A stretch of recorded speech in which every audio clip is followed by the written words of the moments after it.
evening, everyone! Welcome back once again to Vicious Rants! And of course I am your host, your YouTube messiah, and often imitated, never duplicated superstar Tim Vicious, and we are going to be talking about what Raw this week was in Buffalo, New York. That's actually not that far from me. My town, Erie, PA, is actually considered Buffalo's backyard to a lot of folk that live over there. But I did not go and attend because I wanted to make sure I could be here to do this show for you. Not only that, I couldn't afford tickets. But that's neither here nor there. Alright, Raw this week was in Buffalo, New York, like I said. But before we focus on the present, we gotta go back into the past. So let's go and hit the button and do the SmackDown rewind real quick. Big hype up for last week was... honestly, it was almost the exact same formula for SmackDown last week. Was pretty much the exact same formula that we saw for Raw last week. You know, all the Survivor Series teams were going up against each other just to get out frustrations.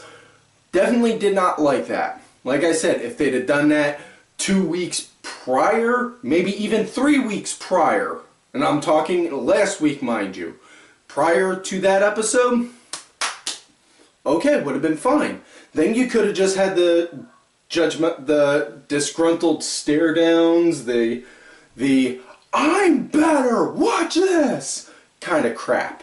But ugh, that close to the pay-per-view, it just feels like it just doesn't feel right. Aside from that, best part of SmackDown last week was the main event with Becky Lynch versus Alexa Bliss. Beautiful match from both girls. Way to go. Very happy, very proud. You know, absolutely love on how SmackDown is working the women's roster. Hope they keep just going higher and higher and higher with the ideas that they're pushing for the girls. Now that we're done talking about the past, let's fast forward and get back into the present with Raw. Overall score for the show. Now this was the go-home show, or not, yeah, the go-home show, sorry. Sometimes I get myself all kinds of confused. 2 Survivor Series this coming Sunday, and I'm not gonna lie, it was kind of here and there, kind of touch and go for a bit, but overall for a score, I give it a good 7.5. You know, especially with the way the show ended is what really sold me and say, okay, now they're making it good. For those that seen it, you know what I mean. For those that haven't yet, watch this and you're going to learn. Now, before we do get into that, we are going to be talking about the opening of the show with everyone that is competing for the Raw brand out at the entryway. The MILF in charge, Stephanie McMahon and Mick Foley, are out there in the ring talking about hyping up Survivor Series, talking about what matches are going, and also saying, you know, to help solidify and build the bonding for the teams, they're going to do matches tonight, and the first match they're going to do is have the tag team of Sheamus and Cesaro go up against Kevin Owens and Roman Reigns. And, you know, okay, that's very much so unorthodox, you know, considering them two. But it's good because, you know, you got one guy who's, you know, going to be a total ignorant jackass like Owens, like, fuck this, I'm not tagging him. I'll tag him when I want to. And then you got Roman, who's actually going to be like, dude, no, come on, we got to actually work. You know? It gives that kind of good chemistry. Like, you know, like that one coworker that you always want to punch in the head like a cheap hooker? Like, dude, get off your ass and start moving. You know, kind of like in that kind of a sense. You know? But, yeah. Anyways, yeah, Roman, yeah. He was pretty much his team. Roman was pretty much the team punching bag in that one, you know, as far as what that goes. But gotta say though, Owens and Roman, they did have that nice little, you know, disgruntled kind of working, you know, Yeah, like I said, I mean, obviously Sheamus and Cesaro, like I said, they got that Team Hell No kind of disgruntled thing going with them, like, hey, I'm better, watch this, wham, oh yeah, I'm better, watch this, wham, kind of thing. Which, okay, that works for them. You know, if they can get lightning to strike twice with those two guys, I got no problem with it. You know, but either way, this was a nice match. It was a nice match. Crowd was really into it. Really dug the hell out of it, especially with the big spot that Owen. Ugh. Talking faster than I'm thinking. The one spot Cesaro did, he actually ran and grabbed the rope and did a corkscrew plancha right over and landed on him, and then right after that rolled right over, got back on his feet, climbed up onto the security barricade and was pandering to the crowd, yeah, like that. Man had enough momentum rolling with him, why not? But this was a nice, good, solid match to start the show with. Match came to an end when Owens wound up getting tagged in, got Brooke kicked, and then Roman, seeing what was going on, took down Sheamus, hit him with a spear, and then just looking at Owens, who was pretty much treating him like a POS the whole time, treating him like a piece of shit, and just like, fuck this. Grabbed his arm, draped him over Sheamus, and then just walked right out the ring after that. And then just walked right out. And then that was that. Now, next matchup after that was Bo Dallas versus Sami Zayn, and this did have a story behind the matchup. It was that during the whole pre-show thing, Bo was saying he deserved the Intercontinental title shot instead of Sami. Sami wound up saying to him, you know, you better watch, because you may just wind up having to go and prove it.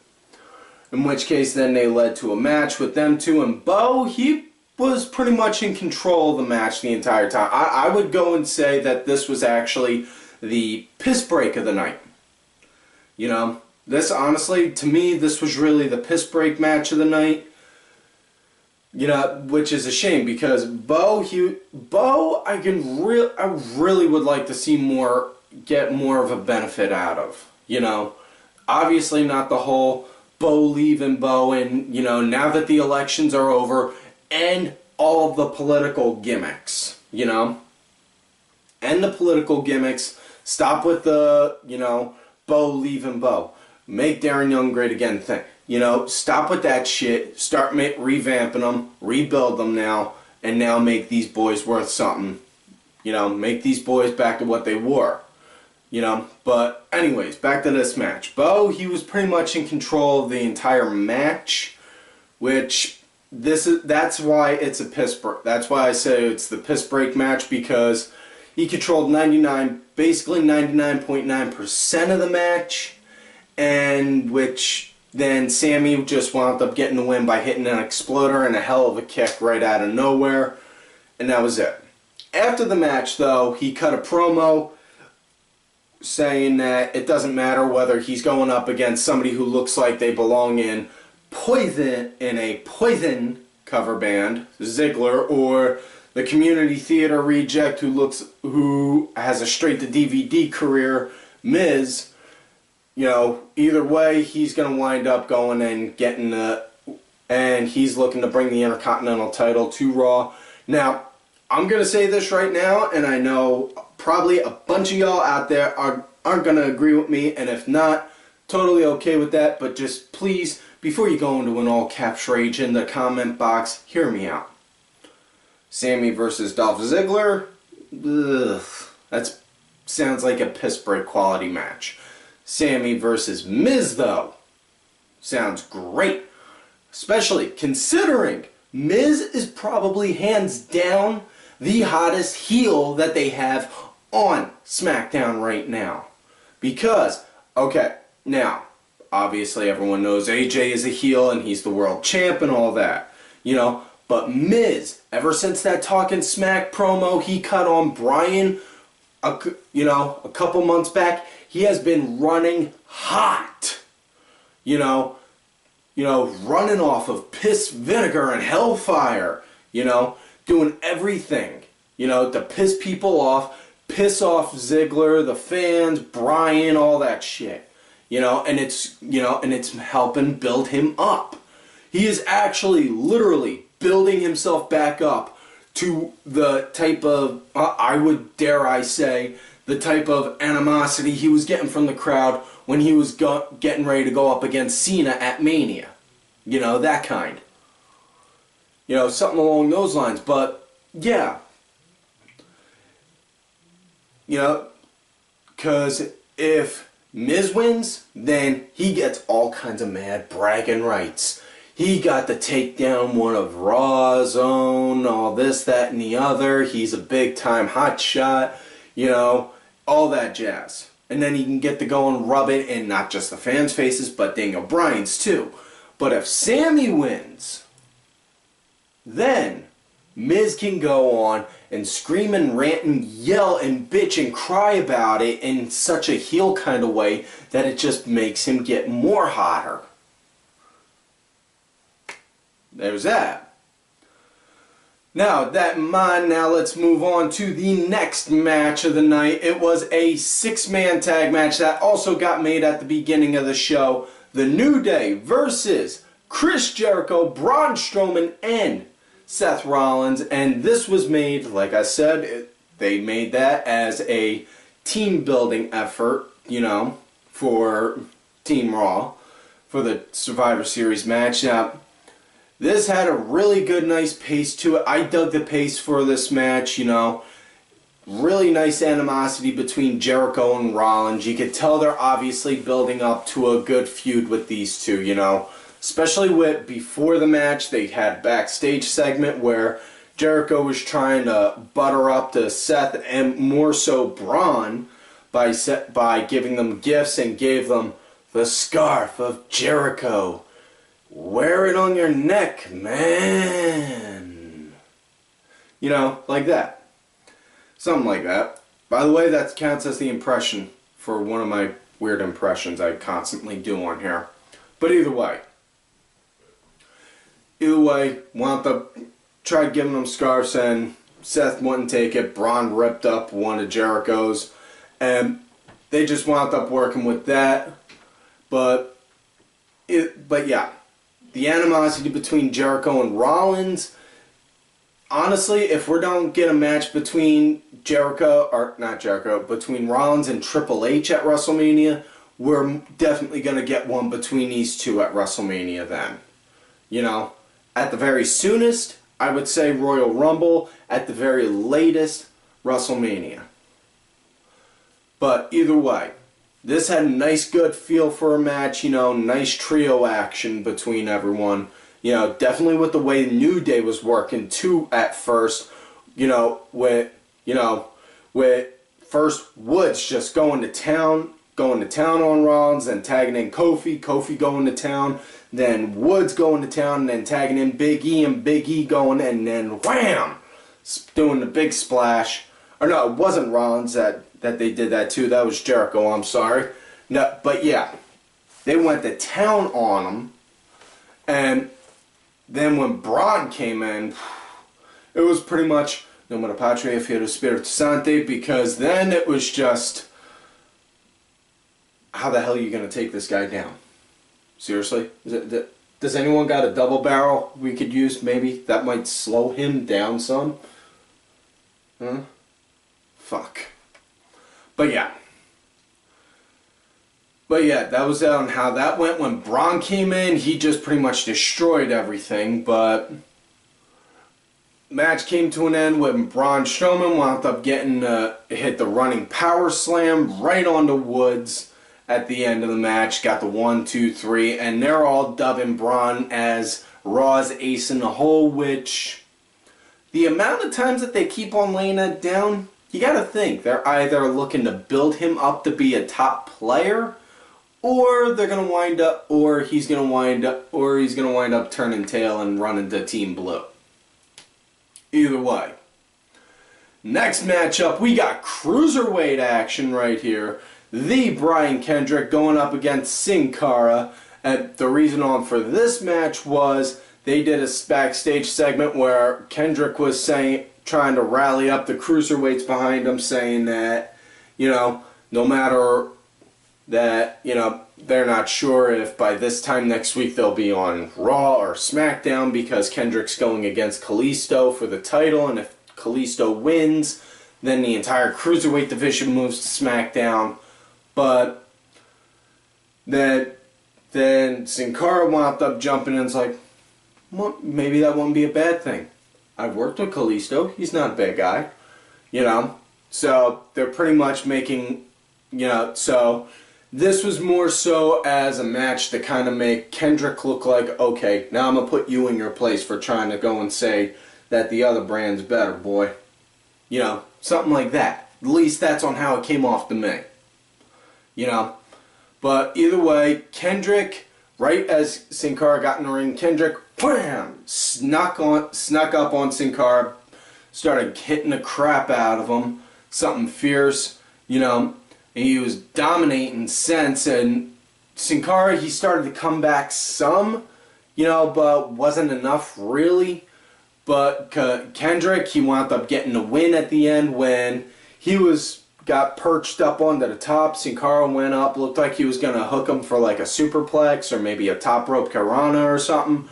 Kendrick threw him down. After that, locked in the bully choke and just wrenched. And not only did he wrench on the bully choke when he was doing that, but Sin Cara's mask literally was sideways like that when he did it. So it was just like, holy shit, he's really freaking taking it to him on that part.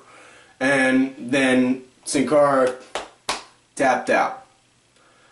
So as far as what this goes, I would have to probably say I'm thinking Kendrick's going to win. You know, but since they're going to be making 205 Live coming up soon, I'm not entirely sure which way.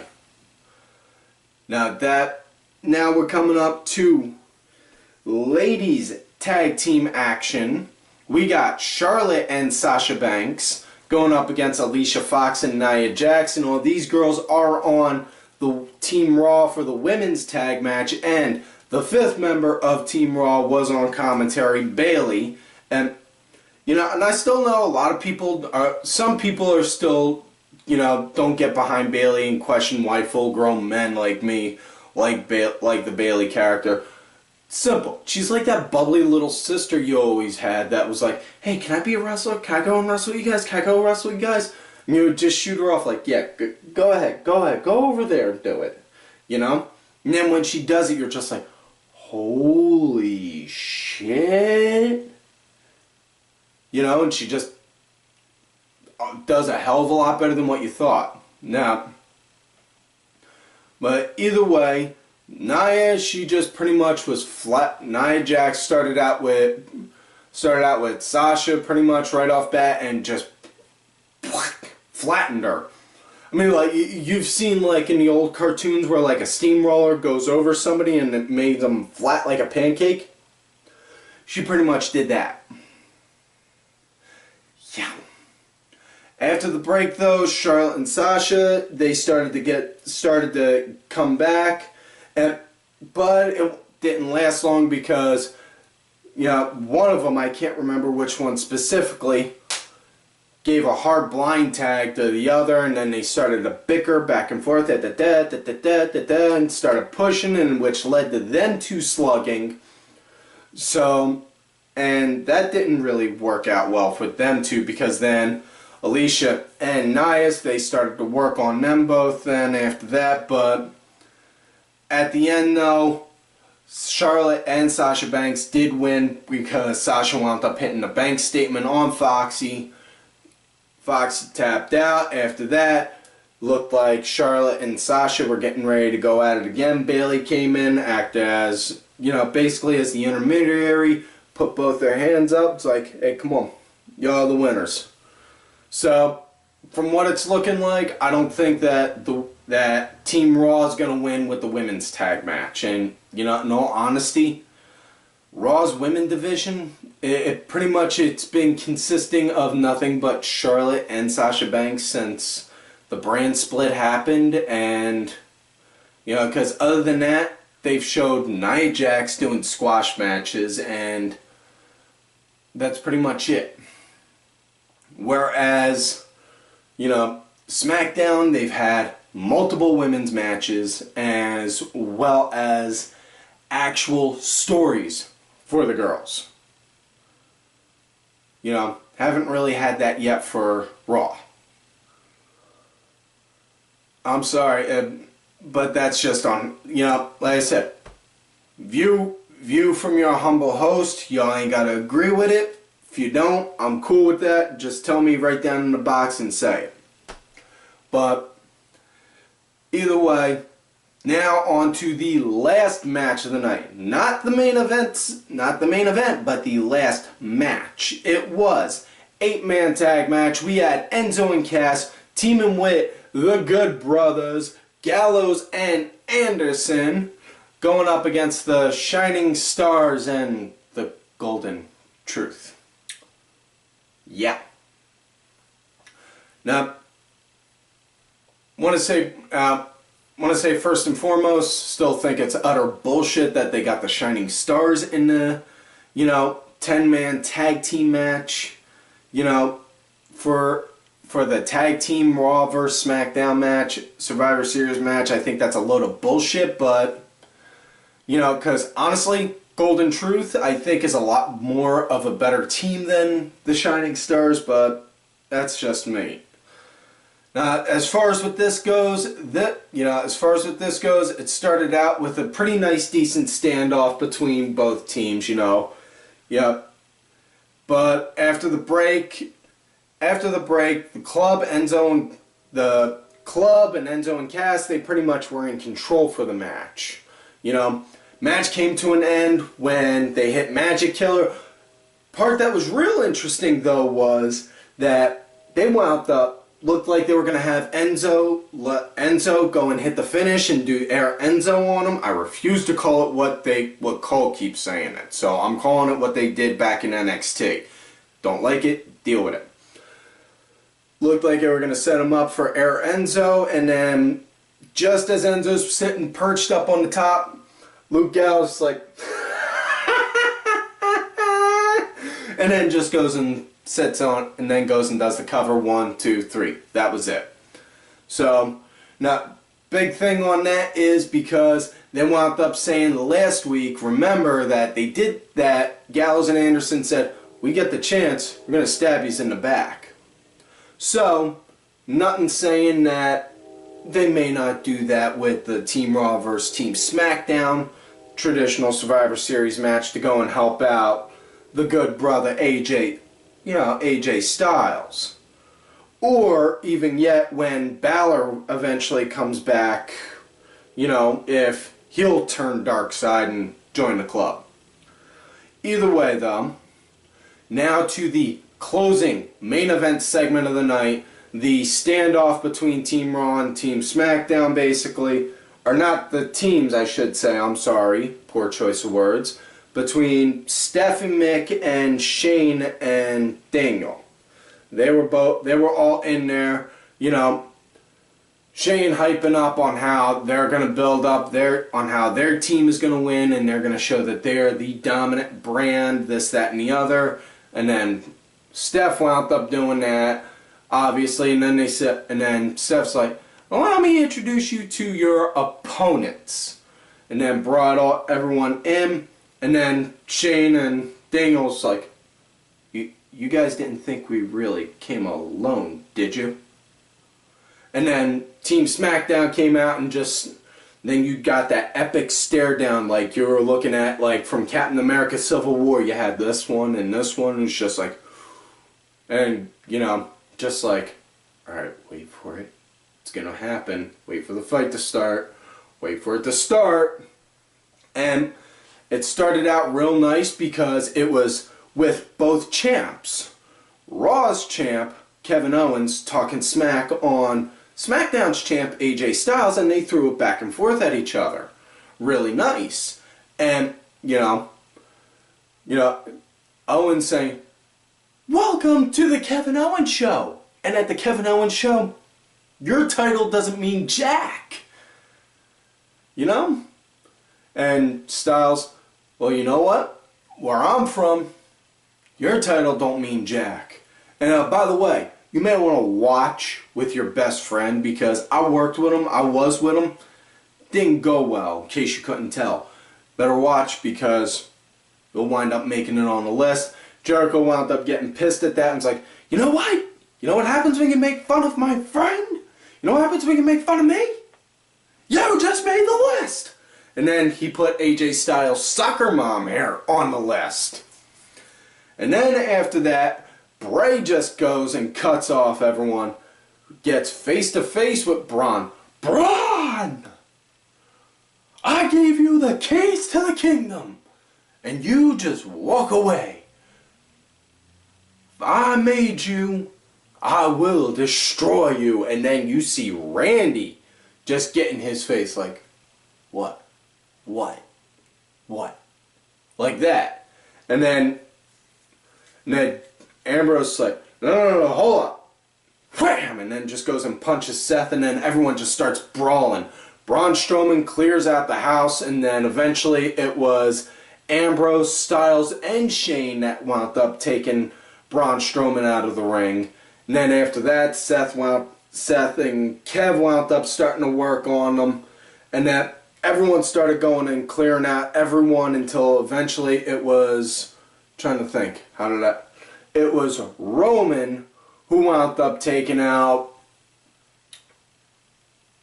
AJ Styles at the end, I believe it was.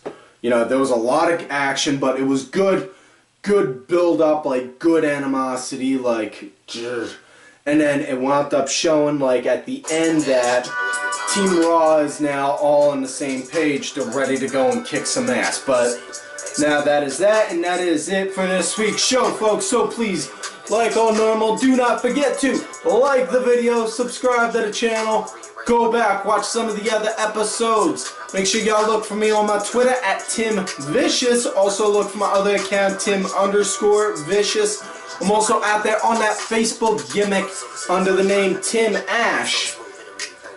And do not forget to follow all of these cool ass cats right here on the Twitter. Axel Mulligan, Sunday Segway, Simply Sabrina, Cranky Asshole, Aaron_Deborah, my executive producer who did provide the music for this week's show, Oliver Ben. His music's out there on iTunes, Spotify, Xbox Go, and such.